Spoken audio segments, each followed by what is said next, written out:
Nah, ini saya turunkan. Jadi kalau kita berbicara transparansi atau keterbukaan informasi, itu hulunya adalah kita berbicara tentang namanya good governance gitu loh.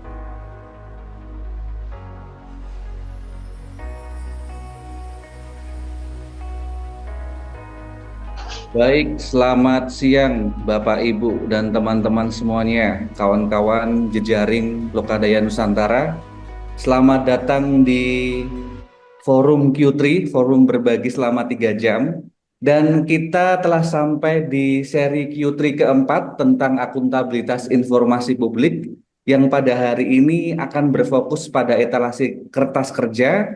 Jadi kalau ibarat piramida Abraham Maslow itu kawan-kawan, di paling puncak itu ada aktualisasi atau ada sesuatu yang kemudian setelah kita di Kawah Chandra di Muka belajar bersama Mbak Wiwit, Uni Lucy, dan lain-lain kemarin Pak Sugi, dan sekarang nanti ada Pak Edi, itu aktualisasinya itu melalui kertas kerja, kira-kira demikian. Jadi ada timbal balik dari sekian pertemuan sehingga kita benar-benar bisa mengejawantahkan prinsip-prinsip akuntabilitas informasi, akuntabilitas masyarakat sipil.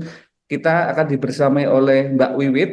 Beliau merupakan program manajer dan fasilitator dan peliti untuk isu akuntabilitas dan keberlanjutan OMS, bekerja di sektor organisasi masyarakat sipil hampir 2 dasawarsa.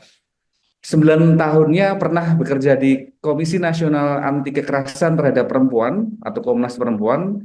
Isu yang Mbak Wiwi tekuni mulai dari isu perempuan, konflik, disabilitas, anak, tata kelola organisasi, HKSR, pemulihan korban kekerasan, dan keberlanjutan masyarakat sipil.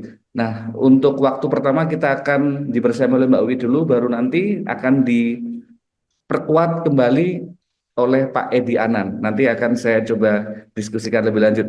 Silakan Mbak Wiwit. Ya, terima kasih Mas Roni. Ini sudah putaran yang keempat ya. Sebelumnya saya ucapkan selamat siang kepada kawan-kawan semuanya. Assalamualaikum warahmatullahi wabarakatuh. Salam sejahtera, salam Om Swastiastu, Namo Buddhaya, salam kebajikan buat kita semuanya. Oke. Nah, ini akuntabilitas dan informasi publik. Mungkin kawan-kawan semuanya sudah tahu ya, mungkin sudah baca undang-undangnya juga. Jadi kalau eh, bicara soal akuntabilitas ya, kemarin organisasi masyarakat sipil dan ini terkait dengan publik ya, ini masyarakat secara luas atau kalayak. Di sini intinya adalah bagaimana memberikan atau menyediakan informasi. Nah, di dalam Undang-Undang Keterbukaan Informasi, masyarakat di sini tuh disebut sebagai masyarakat informasi. Jadi kalau bicara akuntabilitas kemarin, salah satu pihak yang memiliki hak dan kewenangan meminta akuntabilitas itu adalah masyarakat, karena mereka adalah sebagai masyarakat informasi. Nah, apa sih yang harus diberikan ini atau informasi apa sih yang harus disediakan gitu? Nah, ini terkait dengan informasi tentang badan organisasi, kemudian informasi terkait kegiatan dan kinerja, kemudian informasi terkait laporan keuangan, dan informasi lainnya yang diatur oleh kebijakan organisasi. Nah, ini ada di pasal 9 ini, 4 poin ini wajib. Nah, pasal 10 ini kemudian ada syarat lagi nih, bagaimana informasi itu harus mudah dijangkau dan mudah dipahami. Informasi publik ini yang diatur pasal 16 ya, ini wajib disediakan oleh organisasi non-pemerintah. Jadi kalau di dalam Undang-Undang Keterbukaan Publik sebenarnya tidak hanya mengatur pada organisasi pemerintah, tapi juga organisasi non-pemerintah. Nah, ini di sini disebutkan ada asas dan tujuan, kemudian program dan kegiatan organisasi, ada nama, alamat, susunan kepengurusan dan perubahannya, kemudian pengelolaan dan penggunaan dana yang bersumber dari anggaran pendapatan dan belanja negara dan atau pendapatan lainnya ya, bisa sumbangan masyarakat atau sumber luar negeri. Jadi sebenarnya poin ini adalah terkait dengan laporan keuangannya. Nah, selanjutnya adalah mekanisme pengambilan keputusan organisasi, kemudian ada keputusan-keputusan organisasi dan atau informasi lain yang ditetapkan oleh peraturan perundang-undangan. Kalau Unilusi kemarin itu menyampaikan ada beberapa nih lebih detail lagi di standar poin 6 ya, standar 6 untuk akuntabilitas minimal gitu. Nah, ini terkait dengan informasi laporan keuangan nanti ini yang diperdalam oleh Pak Ediana nih. Nah, kalau di seri 1 saya menjelaskan soal jenis-jenis akuntabilitas ini. Salah satunya ada akuntabilitas fiskal atau finansial. Ini dari Candler ya dan Plano. Nah, dia menjelaskan bahwa akuntabilitas finansial ini merupakan pertanggungjawaban pendanaan publik. Ini terkait dengan implikasi kebijakan finansial dan tindakan tertentu. Misalnya nih, bagaimana menjelaskan mekanisme kepada pihak pendana yang kemudian juga dapat menuntut laporan yang dibuat oleh OMS.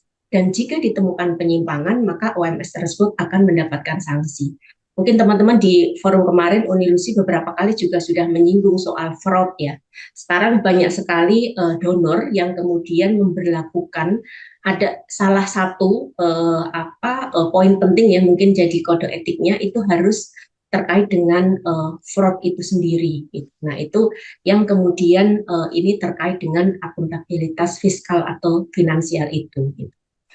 Nah selain itu, karena organisasi masyarakat sipil juga sebagai organisasi yang memberikan layanan publik, gitu, maka kemudian memang semua yang dilakukan harus disampaikan kepada publik, termasuk keuangan. Nah, salah satu tindakan untuk memastikan akuntabilitas adalah audit ya. Ini terkait dengan akuntabilitas fiskal ya. Karena ini sebagai pengontrol aktivitas dan masyarakat memiliki hak untuk mengetahui sumber daya anggaran yang digunakan oleh organisasi masyarakat sipil. Jadi di sini terkait dengan prinsip transparansi. Ini sebenarnya sebagai rangkuman ya dari seri pertama sampai dengan seri keempat ini. Jadi akuntabilitas itu bukan sebuah sistem yang dapat digunakan begitu saja lalu dengan sendirinya berjalan efektif gitu. Tapi akuntabilitas ini merupakan proses administrasi politik yang dapat dicapai dengan upaya yang sungguh-sungguh dan berkelanjutan. Tadi Mas Roni juga sudah menyinggung. Jadi sebenarnya ini juga terkait dengan bagaimana political will dari organisasi itu sendiri. Gitu. Nah, akuntabilitas tidak hanya memberikan laporan finansial pada mitra kerja terkait, namun merupakan sumber pengetahuan yang terbuka. Mungkin itu sebagai pemantik diskusi dari saya nanti secara lebih mendalam terkait dengan akuntabilitas keuangan akan disampaikan oleh Pak Edi Anan. Saya kembalikan ke Mas Roni. Baik, makasih banyak Mbak Wiwit. Ada satu kata kunci yang saya coba catat soal proses administrasi politik. Nah, ini satu poin penting yang saya kira kita bicara akuntabilitas, maka mau tidak mau ada political will, kehendak politis yang kemudian itu bisa diupayakan secara berkelanjutan. Nah, ini gongnya tadi Mbak Wiwit juga sudah memberikan gambaran besar, kemudian menukik pada beberapa konsep akuntabilitas, etalase kertas kerja, terutama kita fokus pada pertemuan keempat ini, kita kemudian bergeser akan mencoba lebih fokus dan operasional yang dipaparkan nanti oleh Pak Edi Anan. Baik, dipersilakan Pak Edi, monggo, monggo. Bapak-bapak, ibu-ibu, dan kawan-kawan semua, matur nuwun ini sudah diberikan kesempatan. Assalamualaikum warahmatullahi wabarakatuh. Apa yang perlu mungkin saya declare dulu ini ya, atau semacam tadi ya Pak, tadi disampaikan pada bahasan yang lebih ini ya teknikal. Tapi saya mencoba tadi awalnya menyampaikan sebelum sesi ini dibuka gitu, saya mencoba nanti menyampaikan tentang konstruk kita berpikirnya bagaimana apa yang dilakukan atau beberapa kali kita diskusi itu sebenarnya bicara besarannya apa sih kan kayak gitu. Poin saya kayak itu yang pertama, nanti kita tentu berbicara tentang keterbukaan informasi terkait dengan civil society organisasi. Tetapi yang lebih pentingnya nanti adalah pada poin terakhir adalah etalase gitu ya, yang dimasukkan etalase itu. Baik, yang pertama apa? Bicara agenda kelihatannya apa? Agenda kita. Nah, ini ada beberapa agenda saya kira terkait dengan apa yang kita diskusikan. Yang pertama, mungkin saya tarik lebih jauh dari apa yang mungkin tadi apa Mas Roni sampaikan. Saya akan berbicara dulu nih tentang konsepsi tentang good governance. Kemudian yang kedua nanti saya akan berbicara tentang prinsip good governance itu sendiri. Nah, yang ketiganya saya akan berbicara tentang apa sih kaitannya ini apa keterbukaan informasi publik dengan good governance. Dan yang paling pentingnya juga bagaimana sih di Indonesia ini konteks regulasinya keterbukaan informasi itu. Nah, kemudian tentu yang paling penting ini menjadi fokus kita semua adalah regulasi itu terkait dengan kawan-kawan apa tidak gitu kan kayak gitu, atau bagaimana terkait dengan ini apa civil society organisasinya. Nah, yang berikutnya adalah tentang ini apa CSO dan governance. Terakhir, ya mungkin tidak tertulis di agenda, saya akan berbicara tentang tantangan. Oke, kita buka yang pertama, masalah tentang prinsip governance. Kenapa saya bawa teman-teman ke wilayah ini dulu? Karena saya tidak ingin kita berbicara ini apa dalam konteks saya pernah mendengar apa diskusi teman-teman untuk berbicara lebih holistik seperti itu. Nah, ini saya turunkan. Jadi kalau kita berbicara transparansi atau keterbukaan informasi, itu hulunya adalah kita berbicara tentang namanya good governance gitu. Ya tentu apa banyak ya terkait dengan ini apa. Yang pertama itu transparansi gitu ya. Yang kedua itu terkait dengan akuntabilitas. Ya bahasanya seperti itu. Namun banyak juga dalam pengertiannya itu bisa juga terkait dengan partisipasi. Kemudian berbicara tentang aturan hukum. Kemudian kita berbicara tentang efisiensi dan efektivitas. Kemudian mungkin ini apa responsibilitas kayak gitu. Responsivitas. Kemudian kita berbicara keadilan dan inklusivitas. Kemudian kita berbicara independensi. Kemudian kita berbicara tentang responsibilities. Nah, terkait dengan prinsip-prinsip inilah kemudian kita akan turunkan pada diskusi yang berikutnya gitu loh. Saya tidak akan menjelaskan gitu ya apa itu transparansi, apa itu akuntabilitas. Selanjutnya Mas Roni. Nah, keterbukaan informasi publik itu terkait dengan good governance itu yang pertama itu tentang transparansi gitu. Yang dimasukkan di sini transparansi itu adalah sebagai ini apa? Kalau kita ingin berbicara lebih jauh, maka ini akan berbicara tentang kejelasan, misalnya tentang kejelasan pengambilan keputusan, serta kemudahan akses publik terhadap informasi yang akurat dan tepat waktu.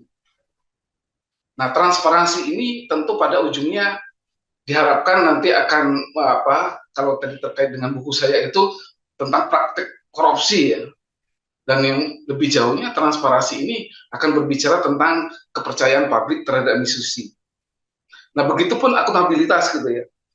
Akuntabilitas seperti mungkin yang sudah diulang kawan-kawan itu akan berbicara tentang tuntutan bagaimana kejelasan tanggung jawab dan kewajiban dari setiap aktor di setiap tata kelola.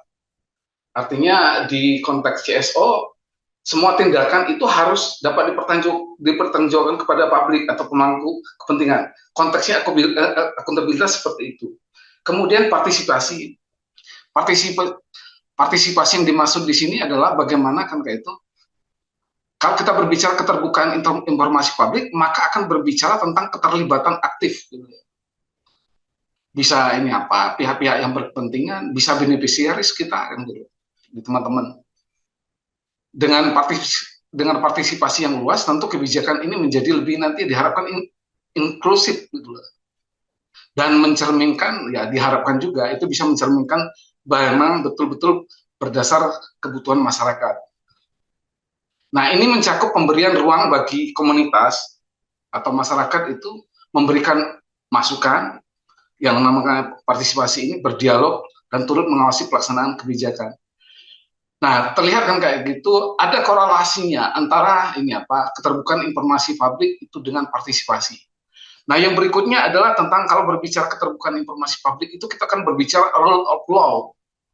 Ya.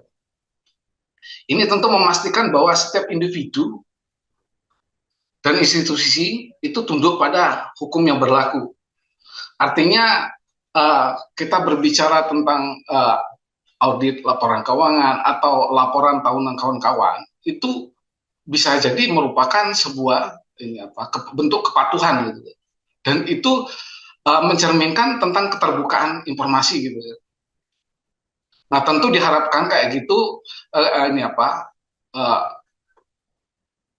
dalam konteks rule of law ini bagaimana hukum bisa ditegakkan secara adil. Ya. Artinya tentu karakter organisasi kita ini kan macam-macam pengertian adilnya ini. Tentu tidak bisa menyamakan organisasi CSO yang sudah cukup mapan dengan yang masih baru dikatakan berjuang gitu.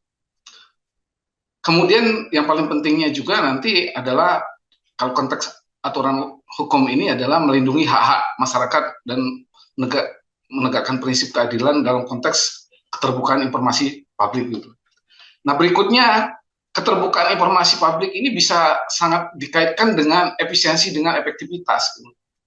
Harapannya seperti itu. Tata kelola yang baik itu tentu akan menunjukkan tadi kan definisi besarnya kita itu adalah tata kelola kayak gitu. Nah, tata kelola yang besar itu menggunakan sumber daya dengan efisien untuk mencapai hasil yang optimal. Nah, optimal itu kalau dalam konsepsi ini ya, ekonomi itu harus menjawab namanya value of money. Value of money itu terdiri dari 3 hal. Yang pertama ini ada aktivitas ekonominya. Yang keduanya ini terkait dengan efisiensi dan efektivitasnya. Nah, yang berikutnya tentang ini KIP ini terkait dengan responsivitas, gitu. Yaitu kemampuan lembaga untuk merespon kebutuhan dan aspirasi masyarakat. Ya tentu dalam konteks digitalisasi sekarang itu dengan cepat dengan tepat kayak gitu. Nah, kemudian ini akan mencerminkan sejauh mana kita itu memperhatikan dan menanggapi perubahan kondisi serta permintaan publik. Artinya ketika kawan-kawan berbicara tentang program, tentang apa yang akan dilakukan itu akan berbicara sebuah responsivitas dan itu akan berbicara seharusnya sebuah keterbukaan informasi publik. Nah, yang berikutnya tentang terkait dengan keterbukaan informasi dan governance itu kita berbicara tentang keadilan ya, dan eksklusivitas. Keadilan sebenarnya menekankan bahwa semua pihak semua pihak ini ya kita harus diberlakukan seperti tadi ya berkeadilan. Semua kelompok masyarakat termasuk yang rentan harus mendapatkan status yang sama kita bicarakan ini untuk merasakan manfaat dari sebuah kebijakan atau program yang kita lakukan tanpa diskriminasi gitu. Nah, yang lebih jauh dengan keterbukaan informasi ini kita tadi berbicara tentang pencegahan korupsi gitu. Harapannya seperti itu. Jadi bukan semata-mata kita akan berbicara tentang keterbukaan, tetapi juga nanti memiliki impact bagaimana pencegahan informasi baik konteks mungkin lembaga kita ataupun di konteks di masyarakat itu proses ini ya kalau sesuatu itu bisa diakses biasanya kita cenderungnya akan hati-hati sekali untuk menyampaikannya. Artinya biasanya kita akan meminimalkan yang namanya tindakan-tindakan koruptif gitu. Ya kalau keterbukaan berarti kan manipulasi, suap gitu atau praktek korupsi atau ada pungli gitu ya kan, itu kan bisa dicegah. Nah tentu yang keenam itu bicara tentang bagaimana kita meningkatkan kepercayaan publik gitu ya. Dengan keterbukaan informasi ya harapannya ada feedback ya terutama di konteks ini kita dengan pihak-pihak yang berkepentingan terhadap lembaga kita ya misalnya kalau itu kaitannya dengan donor, ya tentu donornya akan lebih percaya. Kalau itu terkait dengan kerjasama dengan pemerintah, pemerintahnya bisa lebih dapat meningkatkan kerjasamanya. Dalam konteks beneficiaries-nya tentu beneficiaries-nya merasa apa yang semuanya dilakukan ini secara transparan itu terbuka gitu.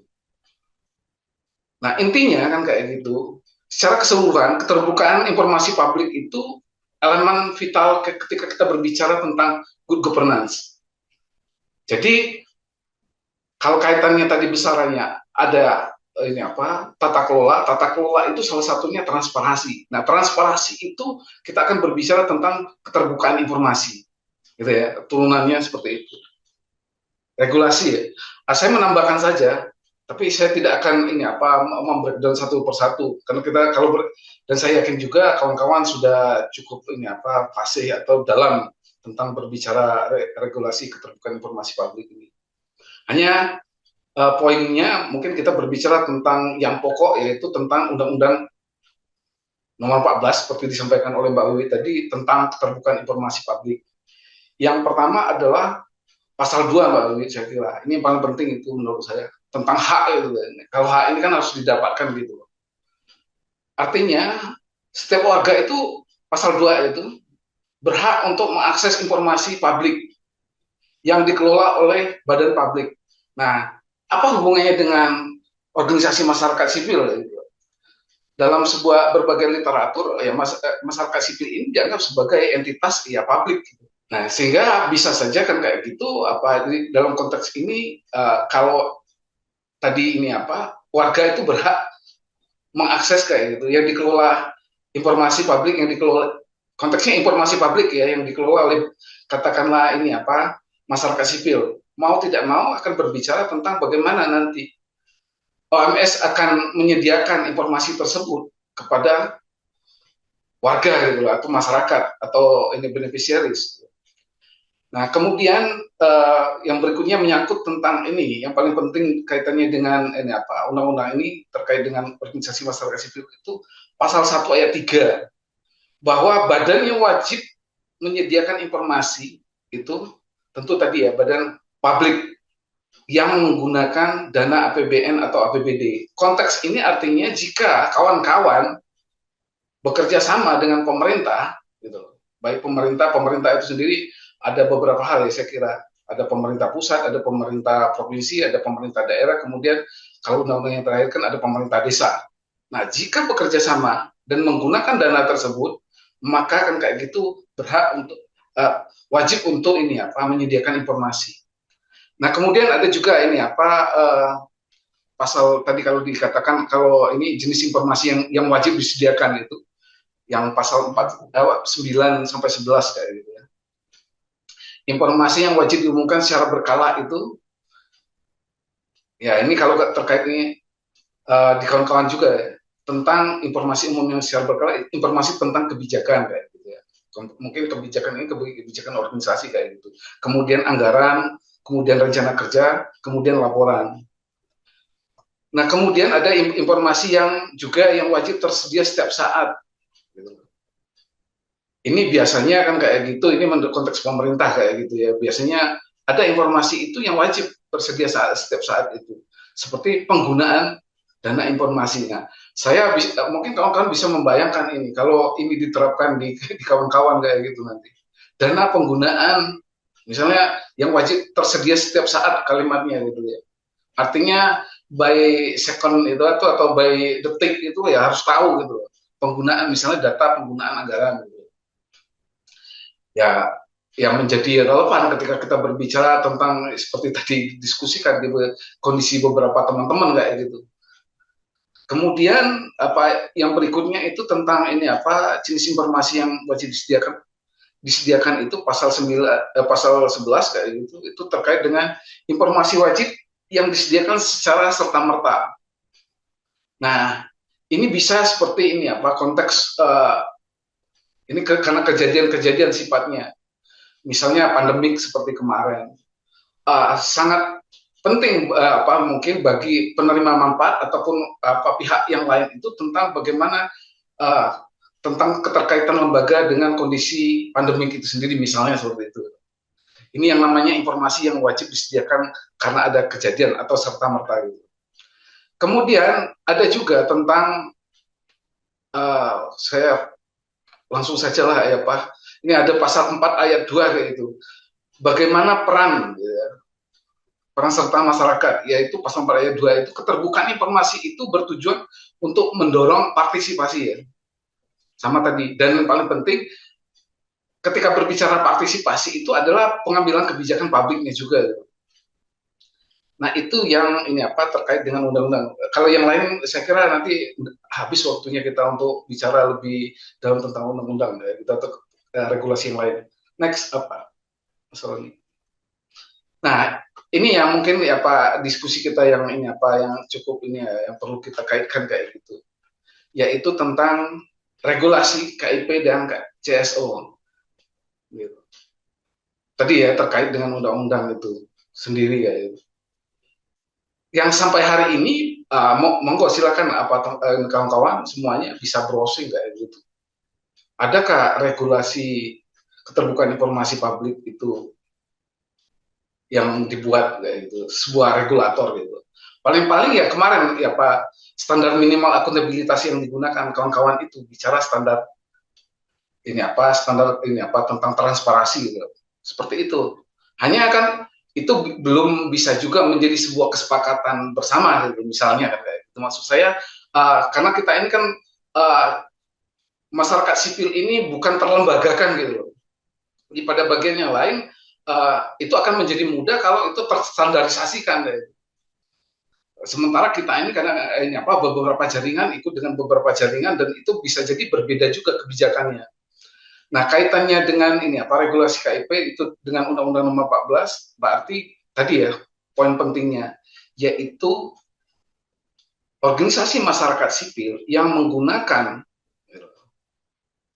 pasal 1 ayat 3 tadi dana dari negara itu berupa hibah atau dana publik maka wajib terbuka untuk dalam pengelolaan dana tersebut. Nah, berikutnya adalah tentang akuntabilitas dana publik. Nah, konteks dana publik itu kan tidak hanya menyangkut tentang ini apa pemerintah saja, bisa saja diperoleh juga dari ini apa pemerintah atau badan internasional gitu. Nah ini maka keterbukaan informasi publik itu mutlak kayak gitu harus dilakukan dengan akuntabilitas dana publiknya.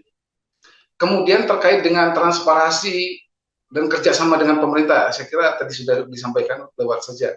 Nah, yang berikutnya adalah regulasi keterbukaan informasi publik itu tentu terkait dengan tata kelola internal. Nah, nanti kita kaitkan ini mungkin salah satu fokus utamanya yaitu tentang tata kelola internal organisasi masyarakat sipil itu dalam keterbukaan informasi publik bagaimana tuh kan kayak gitu. Karena menurut saya yang justru tantangan terbesarnya itu ya justru di sini gitu. Di tata kelola internal kita sendiri gitu loh. Kemudian ada juga menyangkut tentang ini apa undang-undang yayasan ya, atau perubahannya nanti baik nomor 16 maupun nomor 28 2004 gitu. Nah di dalam undang-undang itu jelas menyebutkan kayak gitu bahwasanya ada kewajiban bagi yayasan kawan-kawan yang ini apa berbadan hukum yayasan untuk menyampaikan laporan keuangan tahunan yang diaudit. Nah, biasanya ini tentu terkait tadi dana publik kayak gitu. Ya, atau dana ini apa dari pemerintah kayak gitu. Nah, yang berikutnya adalah terkait dengan juga regulasi keterbukaan informasi tentang prinsip transparansi dalam organisasi laba. Mungkin kaitannya ini nanti perlu kayak gitu kita mengeksplorasi suatu saat tentang standar transparansi dan akuntabilitas itu secara internasional gitu. Namanya Global Reporting Initiative, GRI namanya. Yang ini apa untuk organisasi masyarakat sipil tentunya yang akan mendorong keterbukaan informasi publik mengenai keberlanjutan dan dampak sosialnya bagaimana. Nah, yang berikutnya ada keterkaitannya dengan peraturan Komisi Informasi itu. Jadi apa? Peraturan komisi juga mencakup penjelasan tentang jenis-jenis informasi yang apa yang harus terbuka gitu, yang bekerja sama dengan entitas yang lain. Jadi tidak juga semua informasi itu kita akan berbicara terbuka secara publik ya dalam konteks ini. Tentu ada juga yang ini apa yang terkait ya, terutama misalnya menurut saya yang berat itu adalah teman-teman yang bergerak di advokasi.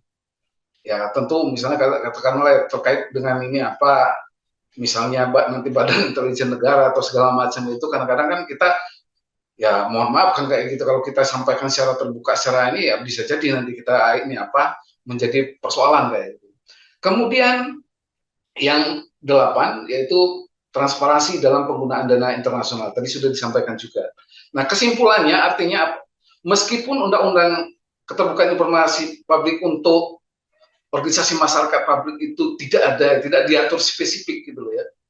Tetapi jika organisasi yang menerima dana publik atau bekerja sama dengan pemerintah, maka kan kayak gitu demi keterbukaan informasi yaitu perlu dilakukan transparansi akuntabilitas. Ya.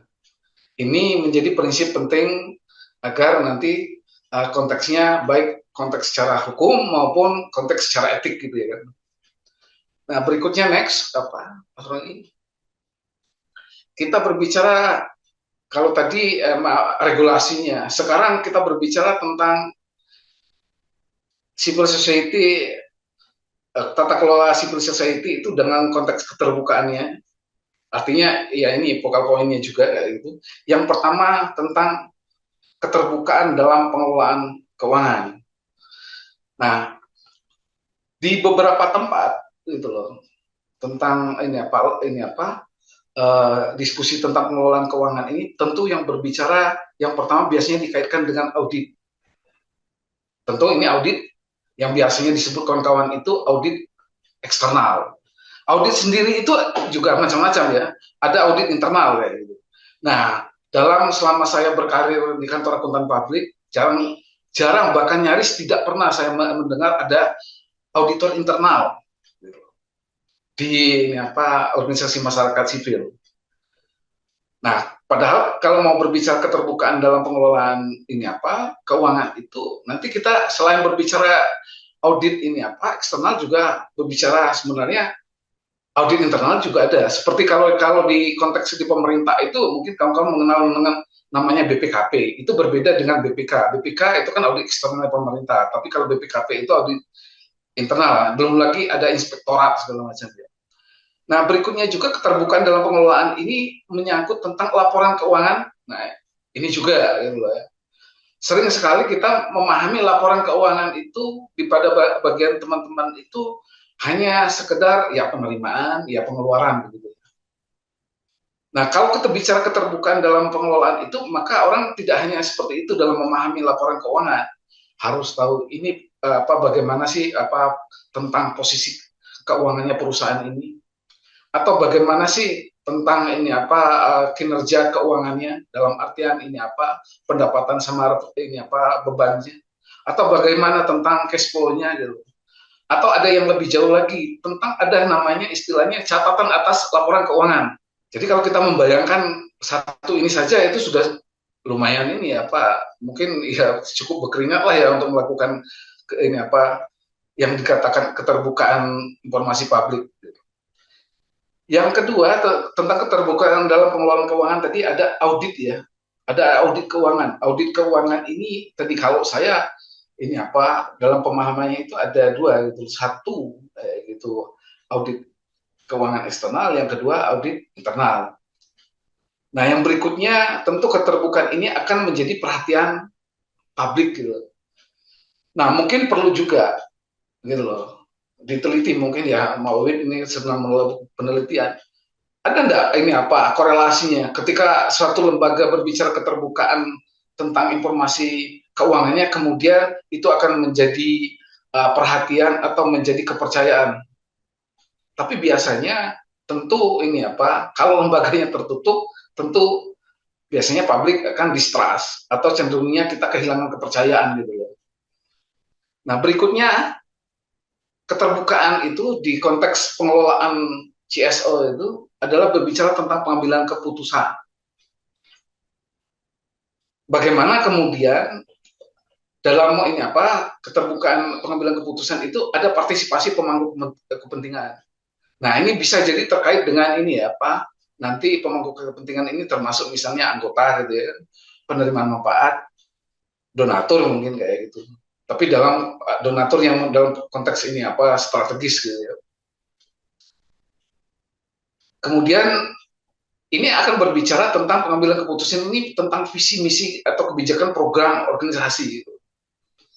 Nah, jadi kawan-kawan bisa membayangkan kayak gitu, keterbukaan dalam pengambilan keputusan ini melibatkan ya tadi ya anggota, penerima manfaat, donatur segala macam itu dalam konteks penyusunan visi dan misi. Nah, dan saya yakin di beberapa kawan-kawan yang lain itu sudah dilakukan gitu.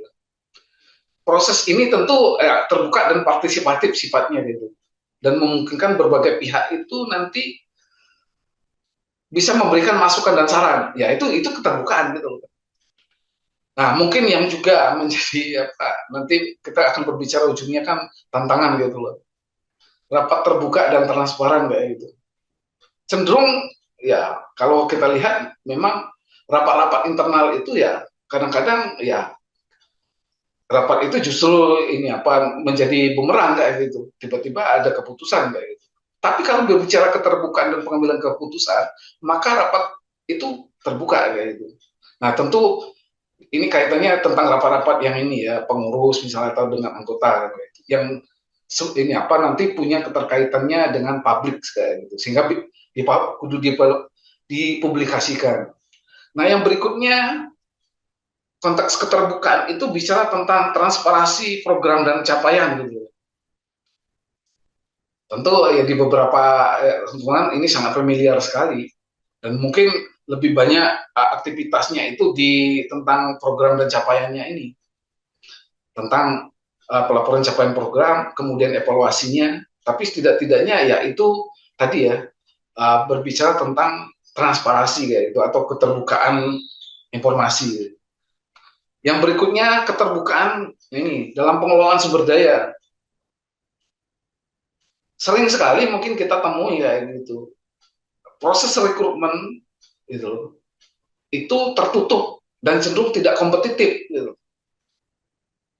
Nah, OMS yang transparan akan membuka tentu kesempatan misalnya kalau terjadi rekrutmen itu ya disampaikan secara terbuka gitu. Di websitenya dibutuhkan bla bla bla bla kayak gitu kan. Nah, tentu ini akan menjaga integritas organisasi dan tentu dalam konteks yang lebih jauh bicara tentang menghindari nepotisme atau ketidakseimbangan dalam kesempatan kerja gitu. Kemudian keterbukaan dalam pengelolaan sumber daya itu terkait juga tentang kebijakan internal gitu. Terkait hak dan kewajiban. Misalnya ini kebijakan internal itu kan kita berbicara tentang hak dan kewajiban staf. Code of conduct dari ini apa organisasi kita. Kemudian mekanisme pelaporan konflik gitu. Konflik secara internal maksudnya. Sering sekali kan apa saya kira ini apa kita sulit untuk berbicara keterbukaan ini ketika sudah antar ini apa divisi atau apa itu terjadi konflik kepentingan gitu. Nah, yang kelima itu akuntabilitas atau transparansi terhadap pemangku kepentingan. Saya kira tadi ini apa sudah ini apa disampaikan. Tapi bentuknya apa? Tentu ada laporannya ya. Nah, di organisasi yang sifatnya private itu sudah laporan itu sudah demikian berkembang. Di kita mungkin lebih banyak laporan itu satu laporan keuangan, dua laporan tahunan.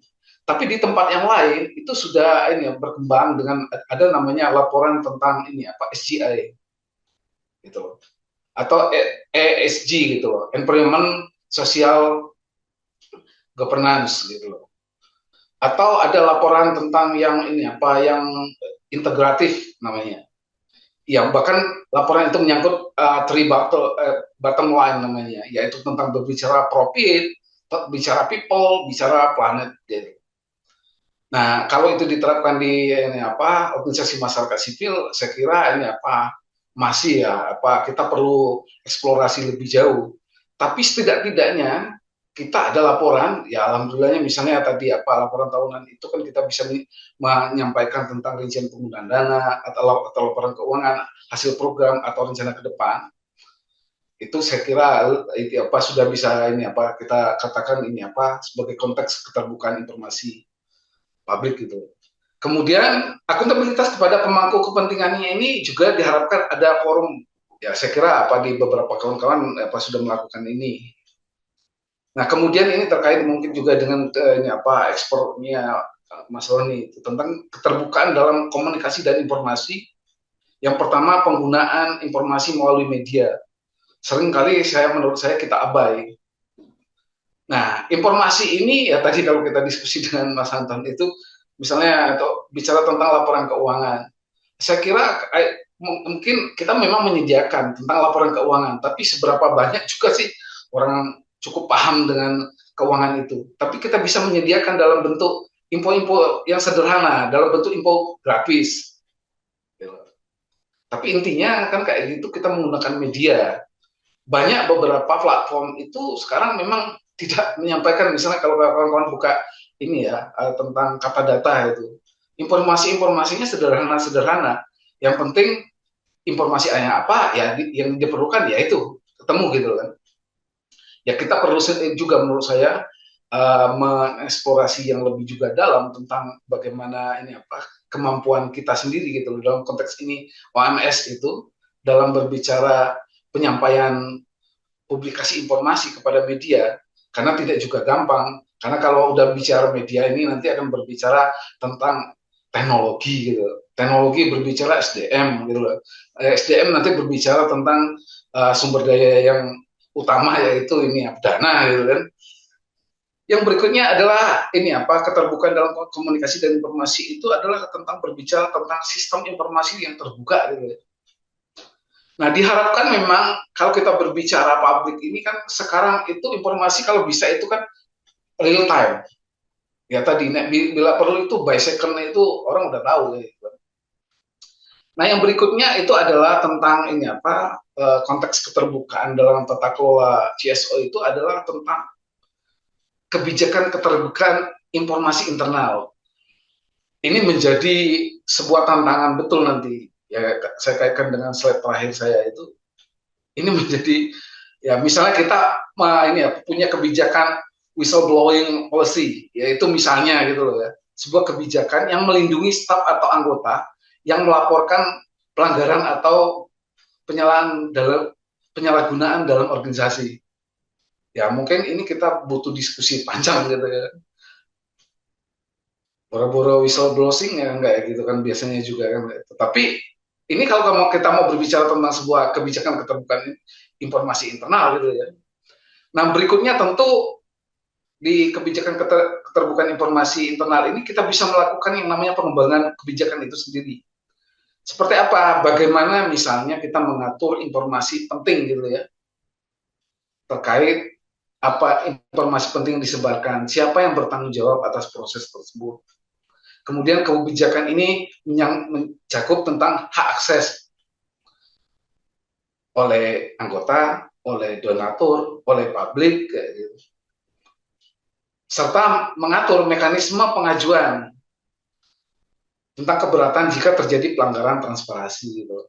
Jadi misalnya ada yang cukup keberatan dengan informasi itu, misalnya tadi ya, terutama di kawan-kawan yang bergerak di bidang advokasi, ya saya kira kita perlu membuat kebijakan itu. Jangan sampai nanti atas nama keterbukaan informasi ya kita nggak transparan, namanya lebih dari transparan. Ya saya kira silakan kawan-kawan mengartikannya gitu. Tidak semua informasi itu memang juga disampaikan ketika itu menyangkut misalnya keselamatan gitu kan. Kan ada syarat-syarat informasi itu yang di publik yang harus disampaikan. Nah, yang berikutnya tentang pengawasan dan penilaian eksternal. Organisasi yang baik ya tentu akan melibatkan evaluator eksternal. Evaluator eksternal ini macam-macam ya. Menurut saya, salah satunya tentu akuntan publik gitu ya. Tetapi juga bisa kan mungkin ya perlunya misalnya Lokadaya kayak gitu ya akan berperan menjadi ini apa evaluator tentang keterbukaan informasi publik di yang tergabung di Lokadaya misalnya kayak gitu. Yang menurut saya ini bagian dari kita ingin lebih maju saja gitu loh. Artinya keterbukaan itu kan apa mempersilahkan ada pihak lain gitu yang secara juga profesional, independen kayak gitu, yang bisa juga ini apa akan memperbaiki tentang kemampuan kita atau tata kelola atau governance dalam konteks keterbukaan informasi. Nah, mungkin di organisasi masyarakat sipil belum ini apa belum banyak misalnya kan kayak gitu. Kalau tadi disampaikan saya lupa ada ISO berapa, tapi belum banyak menurut saya. Beberapa organisasi masyarakat sipil itu yang bersertifikasi. Ya baru-baru mungkin sertifikasi diaudit sama ini apa teman saja kan atau mohon maaf ini maksudnya kita terkait jaringan kita sendiri coba bertanya saja kita cenderungnya different kayak gitu ya. Saya kira nggak banyak ya ini slide-nya, yang banyak mungkin ya poinnya. Mohon maaf ya. Tantangan kita berbicara keterbukaan informasi ISO itu, yang ini juga yang seharusnya dipajang atau diatalasekan itu. Seharusnya atau konteksnya ya ini menjadi tantangan. Kalau belum ya, saya berharapnya ya beberapa ini sudah dilakukan oleh teman-teman. Misalnya yang pertama adalah kurangnya infrastruktur dan kapasitas teknologi. Ya tidak ini apa kita pungkiri kayak gitu. Permasalahannya itu juga bukan infrastruktur kayak gitu kan kayak gitu. Kapasitas teknologi pun kita jauh gitu ya. Nah, hanya ya ini akan bisa dikatakan terbuka gitu loh. Kalau ada gitu loh sebuah organisasi itu menampilkan situs atau platform digital yang menyampaikan tentang report-report yang dihasilkan oleh lembaga gitu kan. Nah, dampaknya tentu ini akan diharapkan nanti kalau mohon maaf kurangnya infrastruktur dan kapasitas ini nanti akan berdampak tentu membatasi kemampuan organisasi masyarakat sipil itu mempublikasikan informasinya atau untuk bisa dilihat secara publik gitu ya. Nah, berikutnya yang kedua tentang ya kita tidak pungkiri juga keterbatasan sumber daya manusia. Ya, dalam berbagai kita tidak usah mungkin berbicara tadi ini ya kurangnya infrastruktur. Kadang-kadang yang ngurus keuangan itu ya ini ya orang yang sama sekali backgroundnya bukan keuangan. Itu banyak kita temui. Padahal kita ingin memberikan sebuah keterbukaan informasi. Nah, saya pernah itu ya kayak gitu di Papua itu misalnya. Yang buatnya itu laporan keuangan ya beruntungnya ini bukan di kawan-kawan, bukan organisasi masyarakat sipil. Itu terjadi di pemerintah. Yang buat laporan keuangan itu anak SMK gitu, semiah gitu loh. Sekolah menengah keuangan, bukan meragukan kapasitasnya gitu kan. Tapi itu yang tersedia di sana gitu. Di bawah. Nah, bagaimana kualitas laporan keuangannya? Bagaimana kita akan berbicara tentang keterbukaannya? Lah, tentu kalau kita bisa memajang ini di pada sebuah kelas, ketika kawan-kawan bisa memajang, berarti kita sudah bisa menyelesaikan ini. Berarti kita teman-teman sudah punya sumber daya manusia yang cukup mumpuni, misalnya di bidang tadi keuangan atau di bidang IT kayak gitu untuk mempublishkan kinerja kita. Nah, yang berikutnya tentang yang perlu juga menjadi perhatian atau tantangan itu atau nanti ini akan menjadi sebuah pajangan ketika kawan-kawan bisa menjawab tentang tantangan resistensi internal gitu, tentang keterbukaan. Ini menjadi isu juga bagi kita. Dari tadi itu saya sampaikan. Karena apa? Ini akan memunculkan betul kan kayak gitu tentang ya kekhawatiran tentunya terhadap potensi kritik atau dampak negatif dari reputasi organisasi. Ini kan biasanya kita kan akan berpikir seperti itu. Wah, nanti kalau kita biasanya, mohon maaf, misalnya kinerja keuangannya buruk, katakanlah laporan keuangannya itu tidak skrupulus. Gitu.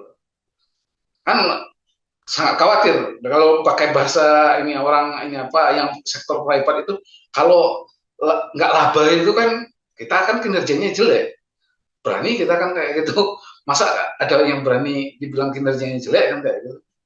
Tapi itu kan sebuah tantangan. Kalau menurut saya, kalau itu berbicara informasi, ya itu kan sebuah ukuran yang ini ya periodik ya. Nggak perlu juga dikhawatirkan sebenarnya. Jadi ada memang resistensi internal terhadap keterbukaan itu sendiri gitu. Dan ini yang terkait tadi saya katakan permasalahan internalnya itu ya ini salah satunya. Nah yang berikutnya adalah tentang ini ya tadi ya apa tantangannya itu ya mungkin nanti saya berpikir Lokadaya ini bisa suatu saat itu punya gitu loh atau sebuah standar ya gitu. Standar ya katakanlah ketika kawan-kawan berbicara tentang standar akuntabilitas itu mungkin dikaitkan standar ini apa tata kelola ya bagi ya apa misalnya ini apa kawan-kawan yang ada di anggota Lokadaya gitu. Penting regulasi menurut saya karena itu akan mengatur kesamaan cara berpikir kita gitu loh tentang sebuah keterbukaan informasi gitu. Nah yang berikutnya, nah ini ketakutan akan penggunaan dana untuk represi. Beberapa organisasi masyarakat sipil itu yang tadi yang saya katakan yang bicara di bidang advokasi hak asasi manusia atau isu-isu politik yang sensitif itu seringkali bahwa keterbukaan informasi dapat digunakan pihak-pihak tertentu itu akan mengawasi, menghambat, menekan kegiatan. Nah, tentu ini menurut saya treatmentnya tentu berbeda ya dengan yang tidak di bidang ini. Tentu juga ada upaya-upaya ini kita meminimisir kayak gitu. Karena ini tentu berkaitannya bisa jadi dengan hal yang prinsipal yang jauh lebih jauh yaitu tentang nyawa misalnya seperti itu. Nah, dampaknya tentu ini ya, ketakutan ini ya kita akan enggan gitu. Tapi menurut saya ya perlu kita sepakati kayak gitu ya. Apapun kalau sudah disepakati itu tentu kita akan sudah berpikir eksploratif gitu ya. Nah, yang berikutnya yang keenam gitu loh, tentang tantangan keterbukaan itu tentang budaya transparansi itu sendiri menurut saya yang belum tertanam. Seperti saya katakan apa tadi diskusi awal itu dengan Mas Anton itu salah satu budaya itu salah satunya kan ya mohon maaf karena saya besar di Jawa itu misalnya ini tentang budaya feudalisme kayak gitu kan. Ya janji-janji itu juga menjadikan kita tidak terbuka, tidak mungkin yang di luar Jawa yang to the point yang menyatakan apa adanya kan kayak gitu. Itu muncul. Nah, dalam sebuah buku yang pernah saya baca Snef itu ya salah satu berbicara tentang korupsi itu ya tentang ini ada tentang budaya yang seperti itu. Ya artinya apa keterbukaan gitu ya. Nah, yang berikutnya tentang ini apa tekanan pihak luar tadi ya sama ya saya kira itu. Kalau tadi terkait dengan ini apa ketertakutan secara internal, tapi ini memang dari pihak luarnya itu sendiri walaupun tidak terkait itu melakukan ya pressure gitu loh karena mereka tahu informasi gitu kan. Nah berikutnya ini yang juga menarik. Nanti bisa saja kawan-kawan sudah mencoba mengoptimalisasi tentang keterbukaan informasi. Ya publik dalam hal ini bisa saja kan kayak gitu. Ya masyarakat entah penerima manfaat atau beberapa kepentingan juga itu nggak aware dengan informasi publik kayak gitu. Tapi saya kira ini kan lebih pada ini apa variabel ini apa pihak ketiga gitu. Yang pentingnya menurut saya secara internal kita clear dulu nih kayak gitu. Nah yang berikutnya saya ya dalam ilmunya juga sistem informasi atau keterbukaan itu akan berbicara nanti tentang cost atau biaya. Ya seperti tadi kita kalau berbicara tentang ini apa digitalisasi atau platform atau website maka kan kita harus meng-hire yang ahli di bidang itu minimal gitu loh. Belum lagi peralatannya, belum lagi infrastruktur yang lain kan kayak gitu.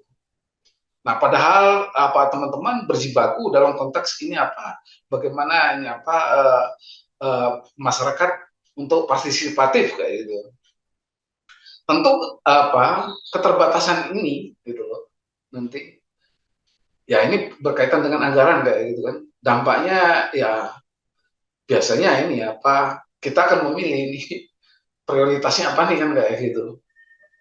Nah, sehingga menurut saya memang istilahnya tidak hanya berbicara akuntabilitas saja, transparansi, berbicara tentang partisipatif pun itu harus dieksplorasi dalam konteks tadi yang saya sampaikan, tata kelola gitu ya. Ya, minimal yang mungkin kita dapat lakukan, gitu, tentunya nantinya. Nah, kemudian ada juga keterbatasan regulasi internasional yang belum berlaku. Biasanya di beberapa tempat itu mungkin ya, apa di luar negeri kayak gitu organisasi masyarakat sipilnya itu ada regulasinya, misalnya terkait UNDP segala macam itu kan, atau yang ini apa USAID kayak gitu ya teman-teman itu kan di konteks ini mereka kan punya itu governance-nya atau tata kelolanya. Kemudian tantangan yang berikutnya adalah ini apa keamanan informasi dan apa privasi. Tadi apa sebelumnya memang saya mau menyampaikan kita kan sudah ada undang-undang tentang ini apa perlindungan ini informasi data yang pribadi gitu ya kan. Nah, tantangannya dalam beberapa kasus itu keterbukaan informasi dapat berkenaan dengan perlindungan profesi itu terutama ini apa jika ya organisasi masyarakat sipil itu berkait dengan data sensitif ya mohon ya kita misalnya ini misalnya korban tentang tindak kekerasan segala macam itu kan atau isu-isu hak asasi mahasiswa manusia gitu ya. Kemudian nih yang terakhir, mohon maaf kalau terlalu panjang ya gitu. Tentang kurangnya mekanisme secara ini apa pengawasan independen. Nah, tadi yang pas saya sampaikan di organisasi private itu dikenal kayak gitu bahwasannya ada istilahnya dua ini. Saya kira kita juga ada ya di struktur terutama yang dalam bentuk yayasan itu ada pengurus, ada pengawas.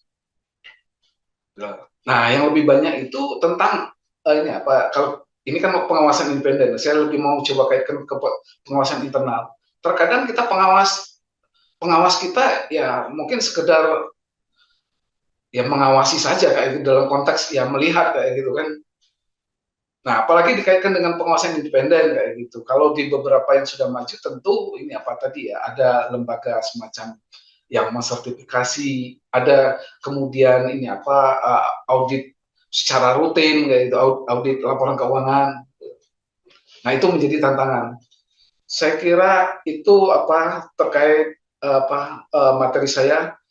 Ya, tadi saya mau menegaskan ya di contoh keterbukaan informasi ini di sektor private itu tadi ya saya ulangi ada laporan keuangan, ada laporan tahunan, kemudian mereka menambahkan dengan laporan berkelanjutan, mungkin ini yang perlu tadi yang disampaikan ESG itu tentang bagaimana kinerja lingkungan, kinerja sosial, tata kelola ini apa teman-teman dan mungkin kita akan lebih jauh tentang laporan terintegrasi tentang triple bottom line yang saya katakan tadi tentang bahwasan organisasi itu konteksnya bicara tentang kinerja keuangan juga tentang people kemudian planet ya itu bukan lebih jauhnya. Ini yang berikutnya ada daftar bacaan ya ini sekedar bacaan bahwa yang saya sampaikan tadi beberapa saya mengutip dari ini apa tulisan-tulisan ini ya di luar juga pengalaman pribadi di luar juga undang-undang yang saya sampaikan tadi. Saya kira itu Mas Roni bahan kita untuk berdiskusi. Saya kira banyak sekali. Matur nuwun. Baik, matur nuwun sangat Pak Edi. Saya kira apa yang diwedarkan oleh Pak Edi itu memperkuat sekaligus memberi penerang secara operasional bagi kita. Ternyata bicara soal akuntabilitas sebenarnya juga, apalagi tadi poin-poin tentang keterbukaan informasi publik, itu juga bisa membedakan antara mana CSO atau OMS yang sesungguhnya dan OMS yang pseudo OMS. Jadi ini acap kali kalau kita dengar di masyarakat secara umum, Pak Edi, Mbak Wiwit, saya kira beberapa diskusi juga sempat disinggung, asosiasi istilah OMS, LSM, kemudian NGO itu kerap kali juga secara miring, secara negatif, bahkan peyoratif di masyarakat umum, itu dianggap sebagai tukang pala, sebagai kelompok yang barangkali itu secara negatif begitu. Nah, artinya kalau kita menerapkan prinsip-prinsip akuntabilitas, apalagi poin-poin tadi tentang keterbukaan informasi publik, itu yang membedakan dan memperkuat UMS yang sesungguhnya benar-benar UMS, kira-kira gitu.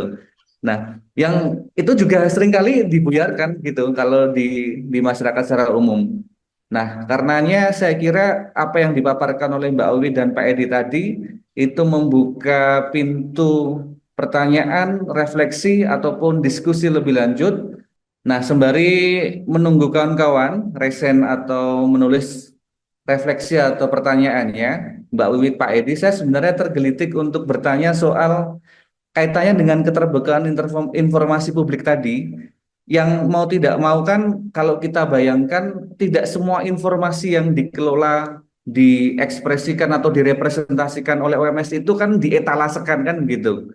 Jadi ada mana kamar, kamar tidur, ada dapur, ada rumah apa namanya ruang depan atau ruang tamu. Nah, pada poin-poin ini seringkali kan kita mungkin dilematis, ada informasi tadi yang disinggung soal isu-isu yang sensitif, ada isu-isu yang itu hanya untuk kalangan internal saja.